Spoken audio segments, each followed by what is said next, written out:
Selanjutnya kami persilakan Ibu Nia.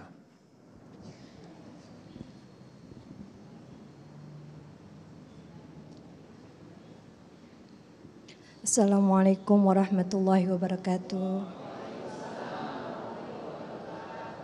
Bismillahirrahmanirrahim. Izin bertanya Habib Kiai, bagaimana cara mengingatkan kepada teman yang menurut pandangan kita bersifat sombong, iri, dengki tanpa menyinggung perasaan teman tersebut? Waalaikumsalam warahmatullahi wabarakatuh. Waalaikumsalam. Ini menarik sekali nih, bagaimanakah kita memberikan nasihat. Kadang-kadang ketika memberikan nasihat, sok tahu kamu. Nah, ini. Jadi yang sombong siapa sebenarnya? Silakan, Yai. Baik, Bapak Ibu yang dimuliakan oleh Allah Subhanahu wa taala.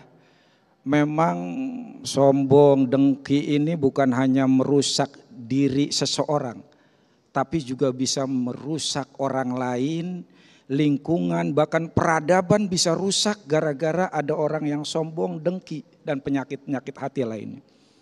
Karena itu menjadi kewajiban kita juga mengingatkan orang lain ketika orang lain itu punya sifat sombong, dengki, dan seterusnya.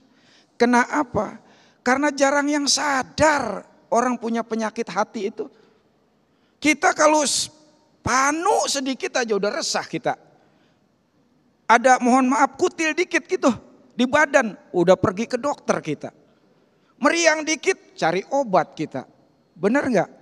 Tapi pernah nggak ada orang datang ke Habib, ke ulama, Bib tolong Bib saya lagi sakit. Kenapa? Sombong banget saya Bib, obatin saya Bib. Belum pernah, ada nggak Bib datang? Belum pernah. Karena jarang orang sadar. Karena itu harus kita ingatkan terus. Kenapa?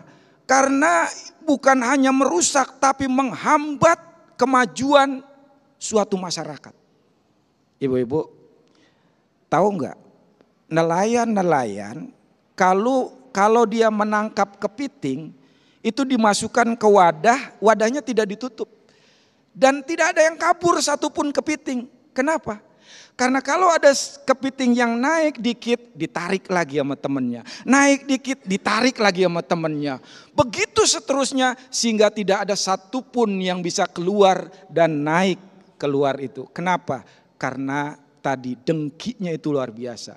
Jadi orang yang dengki adalah makhluk yang bernama kepiting.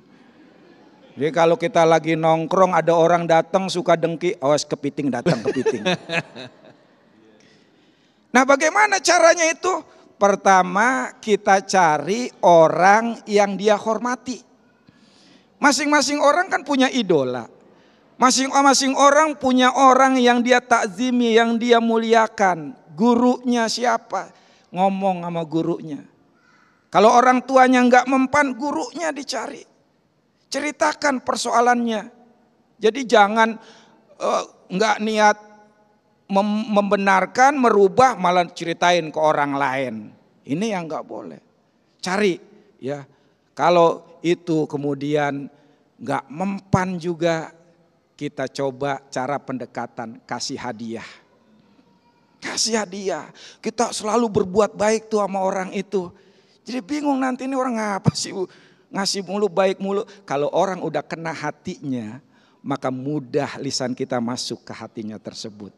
Kira-kira begitu. Wallahu a'lam. Allahu Akbar. Masya Allah. Dan saya baru sadar ternyata binatang yang paling sombong adalah kepiting. Maka mulai hari ini stop makan seafood.